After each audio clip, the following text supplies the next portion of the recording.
They told you to be kind to yourself. But what if the kindness is exactly what's killing your potential? You don't need more comfort. You need a reason to rise. You need a fire ruthless enough to silence every excuse. Nietzsche believed that greatness doesn't come from talent. It comes from tension between who you are and who you refuse to remain. If you've ever quit on yourself, this is the last time you will. This is not motivation. This is war, and Nietzsche will show you how to win it. The philosopher who saw through all excuses. Most people use philosophy to sound smart. Nietzsche used it to tear through illusions, especially the ones we tell ourselves. He didn't care about being liked. He cared about becoming unbreakable. If you're watching this, you're probably not here for inspiration fluff. You're here because you've tried motivation. You've read the books, downloaded the habit tracker, followed the influencers, and yet there's still a voice in your head whispering, "Why do I keep falling back?" That voice isn't your enemy. It's your opportunity. Nietzsche called it your inner abyss, and he believed the only way out is through pain, through resistance, through the fire. This video is not going to give you hacks or feel-good advice. You're going to get a framework. 3 laws, based on Nietzsche's most piercing ideas, tested against time, suffering, and modern psychology. You'll learn how to transform weakness into willpower while loving your suffering might be the secret weapon and the terrifying question Nietzsche used to keep himself accountable. We'll break these ideas down, apply them to real-world struggles, and give you 5 tools you can use today to start rewiring your mind for unshakable discipline. But before we begin, one warning. These laws are not safe. They're not for people who want to stay the same. They're for people who are done making excuses and ready to step into something deeper, something ruthless, something powerful. So if you're still here, you already know this isn't just another video. This is a call to war, and your enemy is within. Are you ready? Nietzsche's core idea, will to power, is not what you think. Meet Jacob.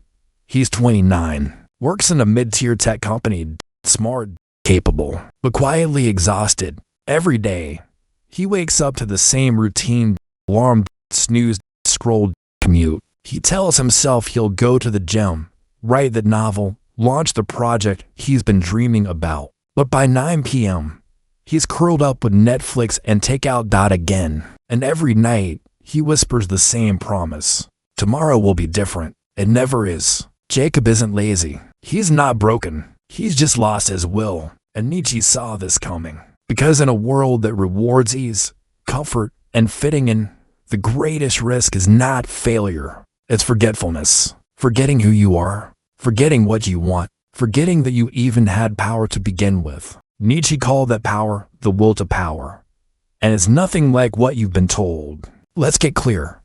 This isn't about being dominant, aggressive, or controlling others. That's a childish reading. Nietzsche's will to power is about creation, the power to shape your identity, to wrestle meaning from chaos, to take everything you've lived through, the trauma, the rejection, the silence, and mold it into something no one can take from you. It's not a motivational quote, it's a survival instinct. The deeper your suffering, the more raw material you have to transform. He wrote, "He who has a why to live can bear almost anyhow." Your will to power is the why. But Nietzsche also knew the enemy, comfort disguised as peace. He despised the idea that happiness was the ultimate goal.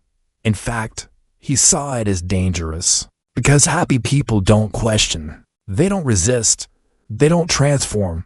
Instead, he proposed something far more dangerous and powerful. He gave us 3 philosophical tools, not mantras, not affirmations, but weapons. Let's break them down. Law 1. Embrace the will to power. Back to Jacob. He used to write poetry, essays, reflections. Then came promotions, bills, deadlines. Slowly, his creativity became a memory. Until one day, he read a quote, "Become who you are." That was Nietzsche. And Jacob realized he was becoming someone his company liked, not someone he respected. Embracing the will to power means reclaiming authorship of your life, psychologically. It's linked to intrinsic motivation, the force that drives you when nobody's watching. The drive that turns discomfort into clarity and repetition into transformation. When you live from the will to power, resistance becomes training, failure becomes feedback, silence becomes fuel. It's not about pushing through. It's about choosing to push on purpose, in public or in private. The will to power doesn't beg for discipline. It builds it. Law 2. Practice amor fati. Now comes the hardest part. Nietzsche asked us to not only accept our fate, but to love it, to say yes to every failure, every betrayal, every scar. Think about that. Losing someone you love, getting fired, hearing you're not enough, and still whispering yes. It's not spiritual bypassing. It's not denial. It's the ultimate form of mental toughness. Radical ownership of reality. Modern psychology calls it cognitive reappraisal. But Nietzsche made it visceral. This is the power to say, everything that happened made me dangerous in the right way. Let's return to Jacob. His last startup failed. He buried the shame, blamed timing, market, even luck. But under Nietzsche's law, he reframed it. He journaled, if I had succeeded then, I would have built something shallow. That failure forced me to look deeper. And now, I have something real. That's amor fati, not just surviving your past, weaponizing it. Law 3. Eternal recurrence. Here is where Nietzsche gets brutal. He asks, what if you had to live this life, exactly as it is, over and over again, forever? Every morning scroll, every avoided workout, every silence when you should have spoken up. Would you still choose it? Jacob sat with that question, and it shook him. He imagined reliving his current day not once, but 1,000 times. And for the first time in years, he said no. That's when things changed. Because eternal recurrence doesn't judge you. It reveals you. It shows you whether your habits, your words, your choices are worth repeating, or whether they're just convenient distractions you can no longer afford. Psychologically, it's powerful. Neuroscience shows that visualizing your future self increases delayed gratification and long-term thinking. Nietzsche made that visceral with a simple test. If this moment is eternal, does it deserve to exist? Now Jacob uses it daily. Before ordering junk food, before agreeing to a meeting he hates, before texting someone out of loneliness. It's not a filter for pleasure. It's a filter for integrity. The comparison, Nietzsche versus hedonism. Let's be clear. Nietzsche was not here for the soft life. He challenged the rising tide of comfort culture long before it had a name. While modern influencers say, find what makes you happy, Nietzsche asked, what are you willing to suffer for? Hedonism says life is about feeling good. Nietzsche says life is about becoming good by walking through fire. So ask yourself honestly, when was the last time you chose the hard thing because it made you sharper? Not because someone told you to, but because your future self demanded it. Philosophy meets psychology. This isn't abstract. The will to power aligns with grit and internal locus of control. Amor fati aligns with resilience and post-traumatic growth. Eternal recurrence aligns with value-based behavior and deep habit change. Nietzsche was a philosopher of pain, but not for suffering's sake. For creation's sake. He believed the most dangerous thing in life is never being forced to face yourself. And now you have. You've seen the mirror. You've met Jacob. But more importantly, you've met the part of yourself that's tired of waiting. So here's the question. What would your life look like if you stopped fearing resistance and started craving it? What if you lived every day with the pressure of eternity, the grace of fate, and the raw drive to create who you are? Would that life be worth repeating? Then make it so. Jacob faces the test. How to apply Nietzsche's laws in real life. Jacob was awake, finally. But awareness is not transformation. Not yet. He had read Nietzsche, understood the 3 laws, felt the burn of wasted years echo in his gut. But theory is safe. Practice is war. The next day would become the battlefield. Let's walk with him. Law 1. Embrace the will to power. Jacob sat in the parking lot of his office. The same cubicle, the same manager, the same silence inside. He looked at the email on his phone. A freelance client had offered him a real project, his first writing assignment in 3 years. But the deadline was tight, the pay was modest, the fear was loud. A thought crept in. It's probably not worth the stress. That's when he remembered Nietzsche's first law. Not comfort, not balance, power. The will to power doesn't ask, is this safe? It asks, will this stretch who I am becoming? So Jacob accepted the project, not because he felt ready, but because he refused to let fear have the final word. Psychologically, this mirrors the approach motivation and behavioral science. People with high willpower don't wait to feel confident. They act into discomfort until discomfort becomes the new default. The brain adapts, just like the body under tension. That night, Jacob didn't write perfectly, but he wrote. His fingers shook. His inner critic screamed. But his will overrode them, because that's the truth Nietzsche knew. Willpower is not a trait. It's a decision. Repeated. Law 2. Practice amor fati. The next week, Jacob's project got rejected. Not even a polite no, just silence. And the voice came back. See, you're not good enough. You wasted your time. He stared at the screen, heartbeat loud. The old version of him would have buried this moment in food, social media, or self-pity. But now he paused, opened his notebook, wrote the words, amor fati. Then he did something radical. He rewrote the story.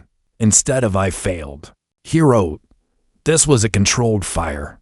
It burned my ego, not my purpose. Psychologists call this cognitive reappraisal, but Nietzsche called it what it really is. Power reclaimed from pain. He believed resentment was poison.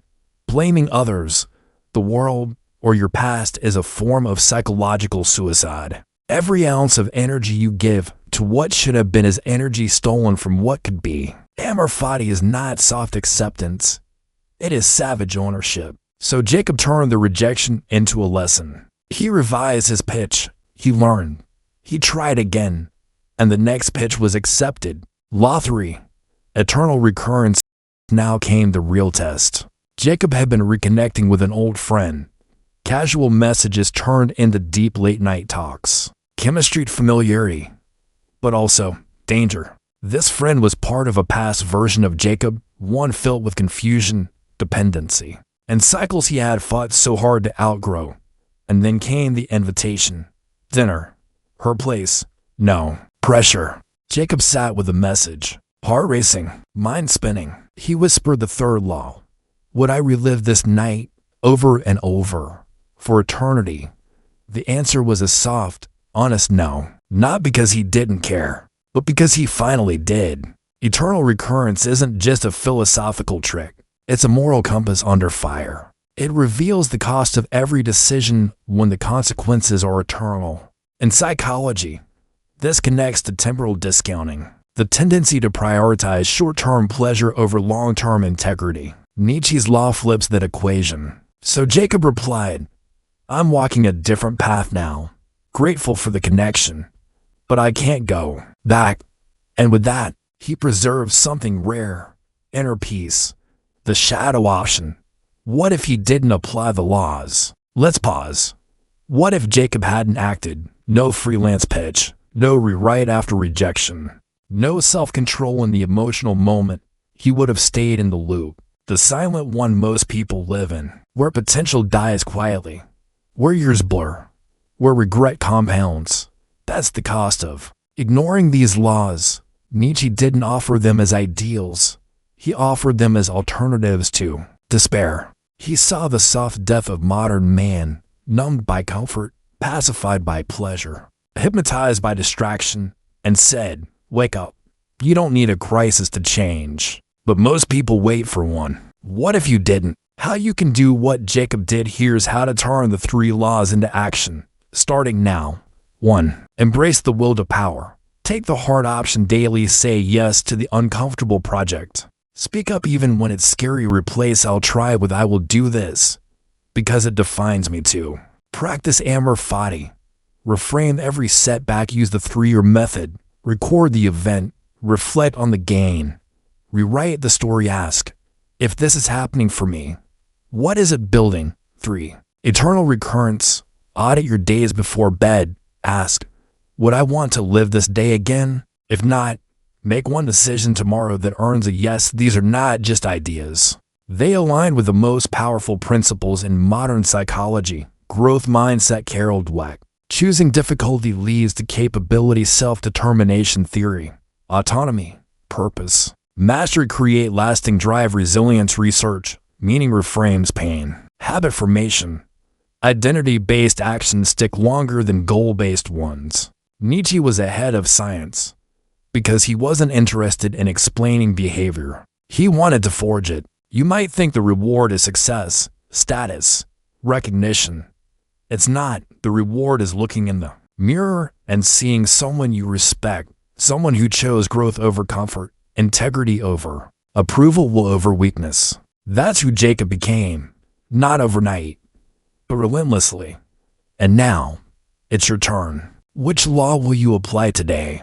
What would your life look like if you stopped waiting? What would change if you lived like every moment repeated forever? Nietzsche gave us a path, not an easy one, but a real one.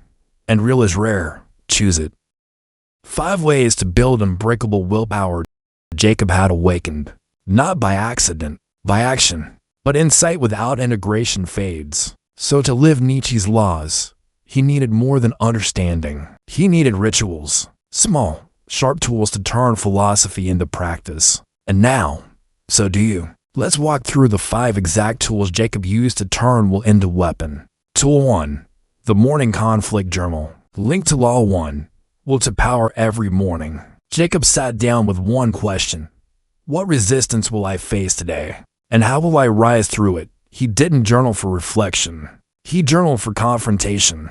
He named the fear, then named the move that would crush it. Example, resistance, fear of pitching my new article. Response, I send the email by 10 a.m. I breathe through the fear. I become more dangerous. Why this works? In psychology, this is known as implementation intention. When you decide what, when, and how you'll act against resistance, your brain is far more likely to execute under stress. Jacob kept it to 3 lines per day. No fluff. Just fight. You can do the same. 1 fear. 1 plan. 1 page. Tool 2. The Yes to Pain Evening Reframe. Link to Law 2. Amor Fati. At night, Jacob returned to the page. He asked, what discomfort did I face today? And how did it shape me? He rewrote pain as proof. Setbacks became signal. Every stressor became a forge. Example, what felt like rejection was training my clarity. Fatigue revealed where I need boundaries. Silence showed me who truly listens. In clinical psychology, this mirrors post-traumatic growth journaling. When people actively reframe suffering as meaningful, their stress becomes fuel instead of weight. This is Amor Fati in practice, not just acceptance. Alchemical ownership. Tool 3. The Eternal Recurrence Filter. Link to Law 3. Eternal recurrence before key decisions. Social invites, work choices, messages to send. Jacob stopped and asked, would I choose to relive this moment forever? At first, it slowed him down. Then, it made him ruthless. He declined invitations that came from guilt. He deleted messages typed in desperation. He rewrote words until they matched his future self. To make it stick, he kept a yes or no ledger, a notebook with 3 columns. Decision, would I repeat it forever? Emotion. After over time, patterns emerged. He saw where he was selling himself short and where he was rising. This tool is not poetic, it's predictive. It saves years of regret by asking for 1 ounce of courage now. Tool 4. The 7-day willpower discomfort cycle. Will to power in practice. Jacob built strategic discomfort into his week, not to suffer, but to adapt. Here was his 7-day willpower cycle. Monday. Wake 30 minutes earlier. Tuesday. Say no to 1 non-essential social obligation. Wednesday. Share a creative idea publicly. Thursday. Cold shower 90 seconds. Friday. Skip all dopamine hits. No sugar. No scrolling. Saturday. Social vulnerability, honest conversations. Sunday. Deep silence. No input. No distractions. Why it works. This activates the brain's dorsolateral prefrontal cortex, the center of executive function. Neuroscience confirms that exposure to manageable stress increases resilience and willpower. Like muscle, grows under tension. Jacob tracked these actions. If he skipped one, he doubled it the next week. The result? What once felt unbearable became normal, and what once felt normal began to feel dull. Tool 5. The weekly mirror reckoning. The integration of all 3 laws. Every Sunday, Jacob faced the mirror. Literally. He asked 3 brutal questions. What part of me am I avoiding? What behavior this week made me smaller? What one decision will I make this week that I'll be proud to repeat forever? He didn't ask to feel good. He asked to get free. Sometimes the answer stung. He saw his cowardice, his excuses, his passive aggression. But in seeing them, he reclaimed power. This tool isn't about guilt. It's about alignment. Psychologically, it reflects value-based behavior auditing. The most effective habit shifts come when action aligns with identity. Nietzsche didn't want you to follow rules. He wanted you to become a rule unto yourself. This ritual makes sure you are. The 30-day Nietzsche challenge. Jacob created this as a final test. And now, it's yours. Days 1 to 10. Live the will to power. Do one hard thing per day you'd normally avoid. Speak with strength. Move with clarity. Create from fear. Days 11 to 20. Practice amor fati. Write every night. Find beauty in failure. Reclaim what hurt you. Build narrative muscle stronger than resentment. Days 21 to 30. Eternal. Recurrence audit. Before every decision, ask, would I repeat this forever? Choose only what earns a yes. Refuse everything else. Track your actions daily. Post your takeaways weekly. Share your results below this video. We'll feature the boldest in our next upload. This challenge is not for everyone. But if you're still here, you're not everyone. Why these tools matter. Too many people consume philosophy like popcorn. They love the quotes, the drama, the aesthetic. But Nietzsche wrote to awaken, not entertain. And these tools are not aesthetics. They are fire. Each one builds something no one can fake. Self-authorship, resilient identity, conviction. Under silence, you will not always feel like showing up. These tools make sure you do. You will not always have cheerleaders. These rituals make sure you no longer need them. You will not always win, but you will never again betray yourself. Your turn. Pick one tool. Start today. Not when it feels right, when it feels real. In the comments below, write the law that spoke to you, the tool you're using, the action you'll take today. Because this isn't about watching another video. This is about doing what most never will. Turning suffering into strength, turning avoidance into action, turning Nietzsche into your backbone. This is the fight you were born for. Most people will never see themselves. They'll scroll, they'll distract, they'll decorate the cage, but never break it. But you made it here, and that means something. It means you're not watching for comfort. You're watching for confrontation. So ask yourself now, did this just inspire you? Or did it expose you? Because if it stung a little, good. That means your real self is waking up.